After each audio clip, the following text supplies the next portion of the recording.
dare you talk to me that way, Suzanne? Get out of here!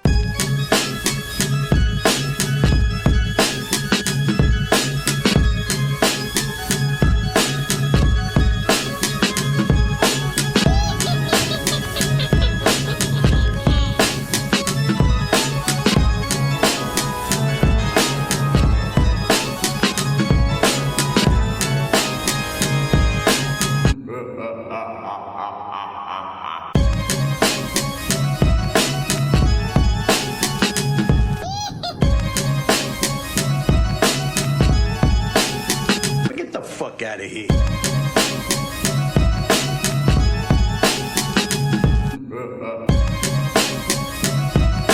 Now I'll have my vengeance.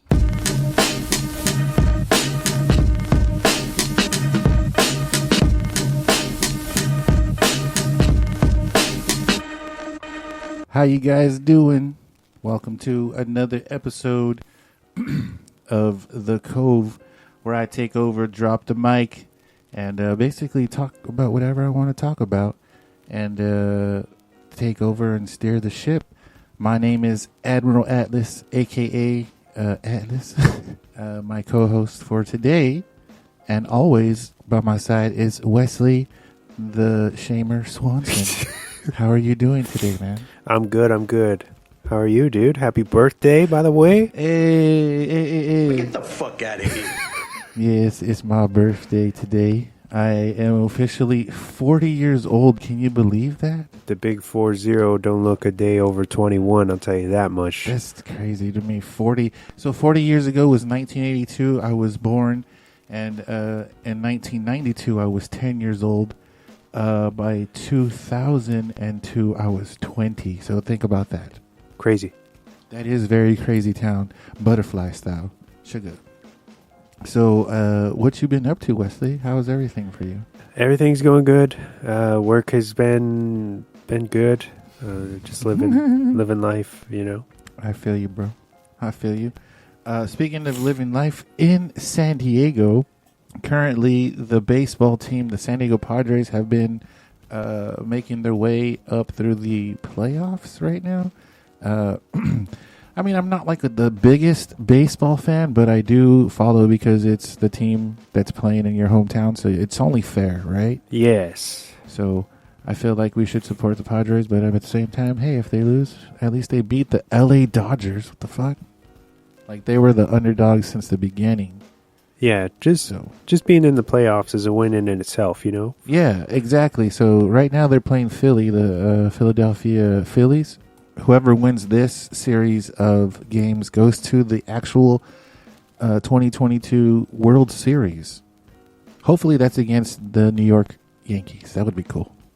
I would love for the Padres to play the Yankees in the World Series because that's just cool, you know, East Coast, West Coast shit. Yeah. I mean, obviously the Dodgers couldn't do it. Not this year. I'm just saying. Speaking of October baseball, it also brings in the spooky season, you know. It's just funny for me because spooky season is always year-round for us, you know what I'm saying? It don't stop. So it's cool, you know, for you normies that are just celebrating once a month. We celebrate kind of, 12 months out of the year. Absolutely, man. I'm glad you brought that up. Can't stop, won't stop, like Puff Daddy said. No, this is a way of life. Yeah, it's just something that you like to do. It's like saying, January is just pizza month. But we eat pizza all year long. You know yeah, it's like breathing, you know? It just is second nature. Speaking of breathing, how is Halloween Ends? Can you give us a synopsis without giving us any spoilers, Wes? Because I haven't seen it. And recently, I do want to say shout out to the homie Ryan and shout out to James and everybody else that said to me that Mike Myers was pretty cool. And I said, you know what? He's kind of outplayed. But I'm coming around on the Mike Myers train. You know what I'm saying? Like, he's pretty dope. I just didn't know that your boy can't be killed. Like, he cannot be killed. So once I understood that he was just kind of like a dead guy already, then it made a lot of sense because I was looking at it from just a normal person. Like, yo, if a normal person took a fucking nail to the neck in the first one, because Jamie fucked him up in the first one. Yes. Really bad. And a normal person would have been down already from what just she did, because she already fucked him up, and she fucked him up pretty bad, dude. Like, she stabbed him in the neck with a fucking 9-inch nail. Yeah, with the you're referring to the it's like The a OG crochet needle or something. Yes. Yeah, Yes. It's a crochet needle that she sticks in his neck. in his jug. Yeah, I saw that on Twitter. You die from that. yeah, but that's the thing. At the end of the 78, if you haven't seen it, then you're fucking don't care. So whatever. But I think that's what they're trying to say, is that any other ordinary man would have been taken down, but he refuses to. You know, he is in the boogeyman, the shape. Yes. You know what I mean? That's why they say in the 2018 one, the little kid says it's the boogeyman. You can't kill the boogeyman. Yeah. I get it. I guess so. So after remind me, it goes the first Halloween and then like 6 Halloweens in between that? Yes, because there's 2, 3, 4, 5, 6, and then H2O and Resurrection. And then it goes into the trilogy. Yes. But so this new trilogy, what a lot of people don't know, or normies, as you said at the top of the show, don't know, is that this new trilogy is retconning everything. The only explain what you just said to people. So for the new trilogy, it's picking up as a direct sequel to the original 1978 John Carpenter's. And disregarding anything else that happened since the first. Yes. Only the first one is canon. Saying those were just mushroom hallucinations. Yes. And that's just side stories that Michael did. Yes. Like those were just DLCs. Yeah, pretty much. Which is cool. Like, I'm into that because it's like... It's like another version of a comic book coming out, and it's like, hey, this is Mike Myers in space. Yeah, because... Let's be honest, a lot of those sequels are pretty subpar. So I feel like Except for the one with Busta Rhymes in it. Yeah. Get the fuck out of here. Trick or treat, motherfucker. Yeah. That's a pretty dope line, dude. Mike Myers is just on a fucking... Because I saw the first one, which was the 2018 one, and I couldn't believe that he survived after all of that, and he still was like... Now I'll have my vengeance! You know what I'm saying? Because Jamie trapped him in a house with 3 generations of other people that knew what to do. Yeah. Yeah, she had been training like her since her becoming his victim and surviving since 1978. She had been preparing up until that point, 2018, where the movie starts for his escape and for him to come back. Do they specify where he was for those years? Yes, he was locked up in a sanitarium. Oh, so it makes sense, kind of. Yeah, and so in the film, I guess maybe you came in like a halfway point when you started watching. Yeah, it was already playing like maybe 20 minutes, 25 minutes in. Yeah, so he had been for 40 years locked away in a sanitarium because obviously everybody thinks that he's crazy, and his new doctor, because Loomis has already obviously passed away, has him transferred to another facility, and he escapes via the transit bus. I actually saw his face in part 1. They show his face. Yes. And my question is, when they had him inside, they didn't give him his mask, right? No. So he was just a regular guy. Do we have any footage? Like, is there any like side scrolls of that? Or any side stories of just him being in? Because that would be a cool mini series of him just being in the insane asylum. Yeah. Yeah, actually, I never thought about like it. One Who Flew Over the Cuckoo's Nest, where it wasn't Michael able to kill it, where it was just him his everyday life trying to live with these fuckers that were like fucking with him, because he probably killed people in there too.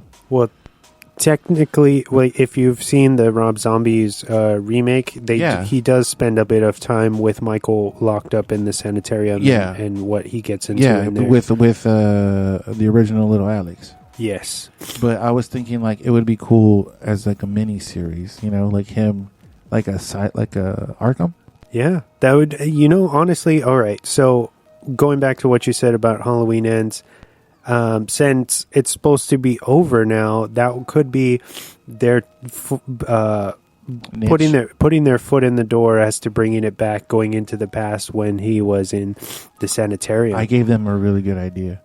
Yeah, that's actually pretty genius, man. I know. That's why I said wise guy is always right. You know what I'm saying? All right, now we're back with part 2 about Halloween Ends. I didn't really give you a chance to give your point of view on it without a spoiler. So give us your frank synopsis. All right. So Halloween Ends. A lot of people are hating it right now. So I heard on Twitter. I see mostly hate, and with a few people who loved it peppered in. I'm the latter. I really Swanson? I really enjoyed it. I went to support it in the theaters. Not to say that it's a perfect film, of course. It has certain things that bothered me, but nothing that really would make me hate the film. I think that they took a huge swing. They did a lot of bold stuff, and they push away from what you expect, and everybody was kind of blindsided with what this movie is actually about, and so... it has like stuff that's not mentioned in any of the other films, right? Yes, it's very, very, very different. Also, I want to point out that Twitter fucked me over, and also TikTok fucked me over on some stuff because I see this guy with like curly hair. Yes, and like a lot of people say that fucker got what he deserved. I don't know. That's getting into spoiler territory. Okay, but also I want to say, how does that, like, I know I'm missing a lot of shit, but like to me, I just thought it was just like, Jamie and Mike. Who are these left field characters? So, Laurie's granddaughter is also involved, and there is a kind of love interest. She falls for this guy who is slowly. He's become the new boogeyman of Haddonfield because... The guy she likes? Yes. He's a killer? No. That's not what I'm saying. He was involved in a babysitting accident where a child was taken out. Is this like a semi-reach for me? Because I'm already like, man... I don't know. Like you said, I don't want to give too much away. Okay. I guess I just have to see it, but will I like it? Even though I liked the zombies, right? I liked the 2018. I think that this one is so different and goes a complete opposite direction of what you would be expecting as far as everything, as far as the characters. That me knowing you, I think you would like it a lot. Did you like it? I enjoyed it a lot, especially out of 10. I would say it's an easy 8 out of 10 for me. And it is very much Laurie's movie. You get a lot of closure with her character, and I really enjoyed it. I think that it's Jamie Lee Curtis's some of her best work, modern work. I don't know, man. Have you seen Trading Places? Have you seen fucking Christmas with the Cranks? Have you seen True Lies? Of course, but that's not modern. Come on, man. She's really good in all of those, dude. Yeah. Have you seen fucking My Girl? Yep. She's amazing in all those. But like, I just don't. To me, I just see those movies with her in it as like popcorn. And like, it's just cool that she's her. But for her to show her licks and chops, she does this in this one? Yeah. How? Because it's a horror film. Because this new trilogy is based around the trauma. Yeah. Trauma. And sometimes I go into horror films not taking it super serious, almost as a comedy, because I know fools are just going to go through the grinder. All right. I'll give you an example. Throughout this new movie, the people of Haddonfield, it's... is that where Mike's from? Yes. Haddonfield, Illinois. It's in Chicago. Or I mean, close to Chicago. Yeah. Ah, that's weird. It's basically like Haddonfield is a character in its own right in this new film. Everybody in the town is basically blaming Laurie, saying that she antagonized Michael and caused all of this damage to happen. They're kind of correct. Why didn't she just go like away? But you're missing my point. I'm just saying I always side with the people. The people might be right on this one. Because if Lori leaves, well, Mike's just going to start killing random people. And then he's going to start fucking with the wrong ones. Because I know, like you said, people try to jump that fool. But I'm just saying, if Mike came to me with all that shit, I'm pretty sure like 5 or 6 fools would probably take that fool out. At least tie him up and set him on fire. I'm just saying, dude. You got to watch this new one. All right. Okay, so 8 out of 10. Go see it. Halloween Ends. After this, there's going to be no more, right? Please? Unless they do your idea. But they're already doing that shit with like Chucky, which is good. I like the Chucky series. Uh-huh. Have you seen it? Yeah, I'm not completely caught up because now the new season is on. Yeah.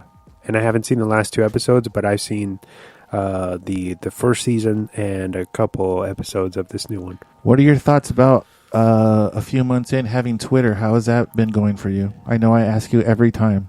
I really like it. It's a lot of information coming in at all times of the day, but I really enjoy it, and I like the kind of new format as opposed to other social media. And it's like a message board, huh? Like one big message board. And it's not as personal, I guess. Like you can, you're not.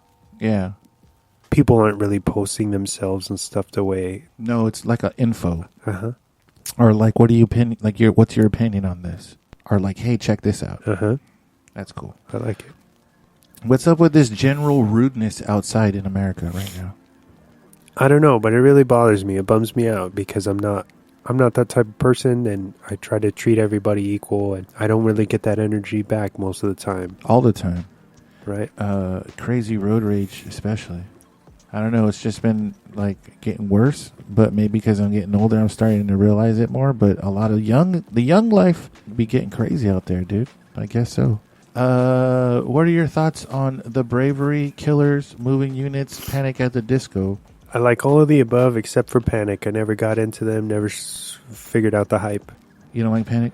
No. They sound just like a drama class theater. Yeah.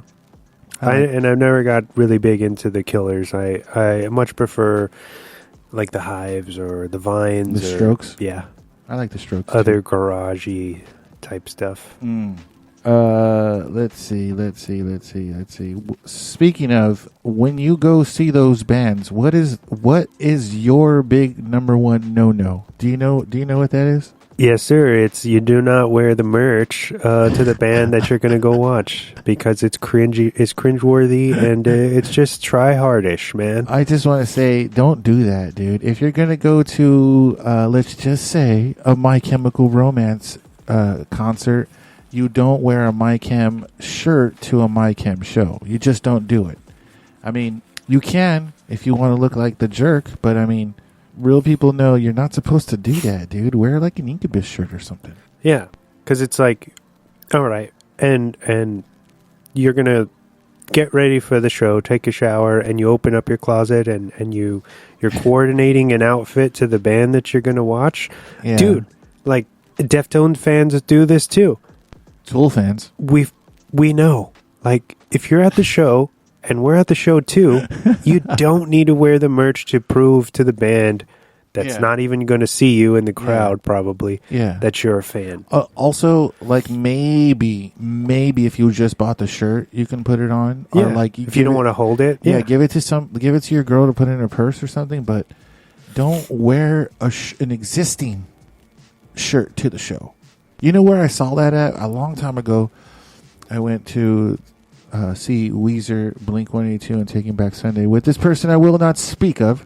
And when we were there, every single goddamn person was wearing a Blink-182 shirt to a Blink-182 show. Speaking of, did you guys hear that they're getting back together? Or they're back together? Or they're going to be playing soon? Yes. $9,000 tickets, bro. That's a bit much, yeah. For Boston. So my people, my Boston baked beans out there, you're going to pay $9,000 to see What's My Age Again? Don't ever disrespect me saying you're going to pay $9,000 to go see Blink-182 so you can think that you're back in 2002. You heard? Get out of here. And they sold it out because they added like another night or something to San Diego. It's because their lifestyle is the rich and the famous. Welcome to Hollywood, bitch. All right, moving on. Like you said, Deftones, they're coming to town. How many people you know going to that show? I'm going. Oh, Wesley's going to that show. When is that? Like Dia de los Deftones Dia de Festival? los Swansons? Yeah. It's November 5th. Oh, that's coming up. What day is that? It's Saturday. Ooh, nice. Buy me a shirt. I will. I'll send you the art, the different art. Sick, dude. Now just give me a shirt. It's a 2X. Also, if you're out there, you want to buy me a shirt, it's 2X for my birthday. Because it's your birthday, and I want you to have a shirt. That lineup for the festival is pretty nuts. Who is it? So it's Freddie Gibbs, Ooh. Fantagram, who I showed you, that 2-piece electronica Oh, okay. that we sampled Yeah. and whatnot. They're really good. Turnstile. Why did I know that? Aren't they playing with Blink? Yeah. What the fuck? Okay, go on. Turnstile is on some serious hype beast shit for some reason right now. Why? And then, of course, Deftones. They should have Deftones, Team Sleep, and Crosses. That would be dope. Yeah, just have a Chino night. He would just be super tired. Well, he can do it. He does cocaine. Come on, dude. Who's your favorite Pulp Fiction character in that crazy 1990 what film? 94? I would have to say Jules, man. Samuel Jackson. Endless one-liners. He is a bad motherfucker. Yeah, I do like those guys. Like those are both of those guys are my main characters that I love. But I also like Eric Stoltz's character. But that guy is really cool. He says the Pepsi challenge thing and fucking his name is Lance. Lance, answer the phone. Fuck you, Lance. Yeah. But yeah, I like that guy. He's pretty cool. The new Anne Rice interview with the vampire on Sci-Fi. What are your thoughts? Have you seen it? Do you know about it? And do you guys know that there is a series remake about the movie? Yeah. I saw it first being promoted during Comic-Con. I thought it was pretty cool. I thought it was pretty cool because, of course, well, this isn't cool, but Anne Rice recently passed away, R.I.P. So the fact that they're still trying to bring out, like, keep her legacy her story, going. her stories alive is pretty cool, and doing it in a different format. Yeah, to fit the ages. Yes, to fit the narrative of what's happening now, or what's more on topic, or what's more widely accepted. Yeah, and the fact that it's on. I feel like AMC, much like FX, are pushing the boundaries for... Oh, I thought it was on Sci-Fi. Or was it on? I think AMC. AMC? Okay, cool. Yeah. I could be wrong, yeah. Yeah. AMC. If you haven't seen that new interview with the vampire, I love the movie a lot. Like a lot. And I think this show is really good because it does tie into what's going on now, but also... It gives you history lessons because check this out. I don't know if you saw episode 2, but can I just say like it is history within the episode, and it does have like Louisiana like bayou life and like racism and like segregation and like corruption, and it shows him as a wealthy, rich black vampire that mingles with other white landowners, and they make rules against these people, but he owns a brothel, and they're all like his number one customers, but they're also making rules against him. So he's having that to make the decision because, you know, in the original movie, Louis doesn't feed on people. He feeds on animals and like fucking pigeons and rats and shit. So he's having to make a moral decision because he sees these fuckers dealing with racism against him. So he's like, you know what? I can totally just fucking end your life right now, but I don't take human life. And so he has to make a decision because he's like, these guys are being racist against me, and I'm a fucking black vampire, so I can actually do something about it. So I'm not gonna ruin it for you, but it's a cool take on it. Almost like it's history shifting, you know? Yeah. You know? Yeah. So I highly recommend it, and I haven't got to the part. If you're a fan of the book or the movie, they do introduce Claudia into this one. Lestat and Louis are actually a couple, and Louis tells him like, "Hey, we're gonna be in this forever. Basically, we're gonna have an open relationship." And he tells him like, "I can fuck anybody." So he's like, "Yeah," and like he goes and he does his own thing. And they both kind of just do their own thing in the series, and they do introduce Claudia later on. I think that's the third episode that I haven't got to yet, but they are going to introduce real things from the movie, which is cool, but just a modern take on them. So if you haven't seen it, check it out. The new Interview with the Vampire on AMC. Highly recommend it, especially if you love Anne Rice's literature. We were just watching 100 Scariest Horror Moments. They were showing some really cool movies, but one movie that stood out, and I wanted to talk about this, was Dawn of the Dead, and that was from 2014. I want to say 2004. Oh, yeah. Yeah. Yeah, 2004. That movie's really, really good. And I was trying to tell Wesley over here that Dawn of the Dead, 28 Days Later, and the first Resident Evil, the first one, not any of this resurrection bullshit. The very first Resident Evil, 28 Days Later, and Dawn of the Dead kind of set the tone for me for like the modern zombies. Yeah, absolutely. I really love that era of zombie making film, especially with Dawn of the Dead. Like they were saying, the first 10 minutes of that movie is epic. Yeah, it's perfect. It's and I seen that in the theater, so it kind of left an imprint on me. And 28 Days Later is just really, really, really good. Yeah, Cillian Murphy, early Cillian Murphy. Yep. And were you a fan of the first Resident Evil film? Yeah, I have that on Blu-ray. Mila Jovovich and Michelle Rodriguez. Mm-hmm. It's a good movie, but everything after that is kind of like. Yeah, I liked all of those three movies. If I can get those three movies to play back to back to back somewhere, that would be cool. Which brings me to my next point. Left 4 Dead 2 on Xbox 360. Do you know about that? I do. I love that video game, dude. Besides the Resident Evil video games, of course, and I guess like I don't even know any other zombie games besides Left 4 Dead. I mean, like the modern people have like Call of Duty zombies now, right? Yes. But I really loved Left 4 Dead 2. Shout out to Onaris for letting me play that game. He always used to let me play all of the games that he had on 360. Speaking of, today's the 21st. 10 more days till Halloween. What are your plans? For actual Halloween, is it on a Monday? It's Halloween Grande, born on a Monday. No plans. No plans. What about you, man? No plans. I'm going to go up to the 5th floor and run around and try to find spirits. It'd be pretty cool to like project some movies or something on the garage or something. Oh, you just reminded me. I do have a projector. Thoughts on The Office? It's funny.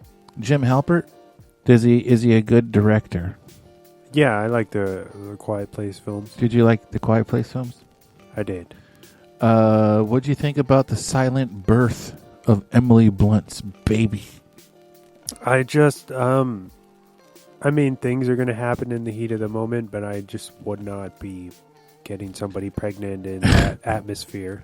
You know, I was going to say that too. I understand you know, when we were talking about it off air, when you were watching it recently. You should just be fucking?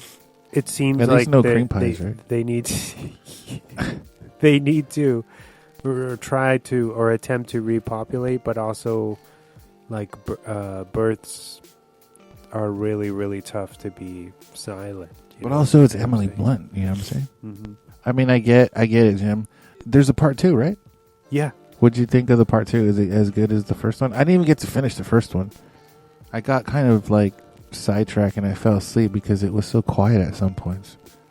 The second one goes back and it kind of it fills in the gaps of when the takeover starts. It's like a prequel? No, but they do a chunk of the movie takes you back, so they fill in, they show you how the takeover starts. Oh, which is really, really cool. And Cillian Murphy, shout out, comes out in it, and he's really, really good. You said that last time. Is it?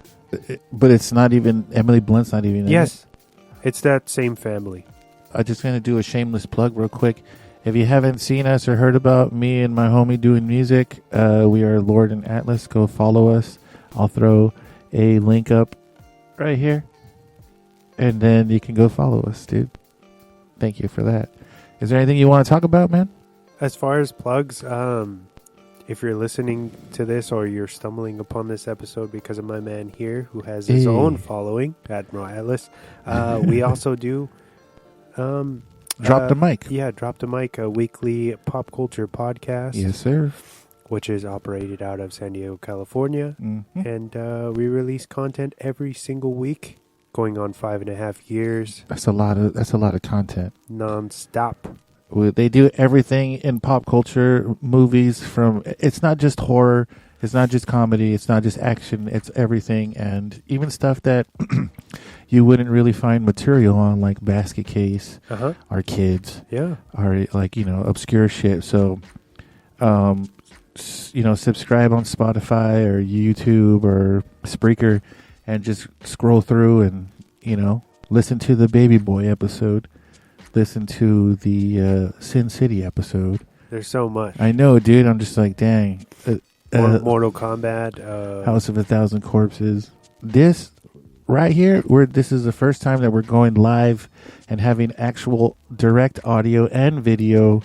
And I wanted to do this on a laptop to see if it works, and it worked. So thank you, Wesley, for making this possible as well and letting me take over the Cove, a.k.a. the Drop the Mic podcast for one episode.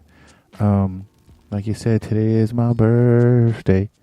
And we want you to have fun. Speaking of, what are we going to do right now? We're going to try to go out and hit the nightlife out there. Are we going to try to go to Whistle Stop? We're going to hit the Whistle Stop. We're going to go hit up Vinyl Junkies first, see if I can get that ghost face on vinyl. That's right. And if I can't get that ghost face, we're still going to go to Whistle Stop, at least have one drink. One drink. Maybe going to have 2 drinks. 3 drinks. 4 drinks maybe, and a Bloody Mary. And a margarita. What? Until then, shout out to JP from 31G for giving me a birthday wish. I hear you, bro. Speaking of, we're going to be hitting you up pretty soon. And thank you, Wesley, always for being a good buddy. And thank you for everybody on the social medias for giving me a birthday shout out. I appreciate you guys. It takes a lot of self-realization to realize that you're 40 years old. That's a long time. The big 4-0. That's weird. Until then, thank you for listening. Good fight. Good night. Ding, ding, ding, ding, ding, ding. Let's get it on. I don't know what you heard about me.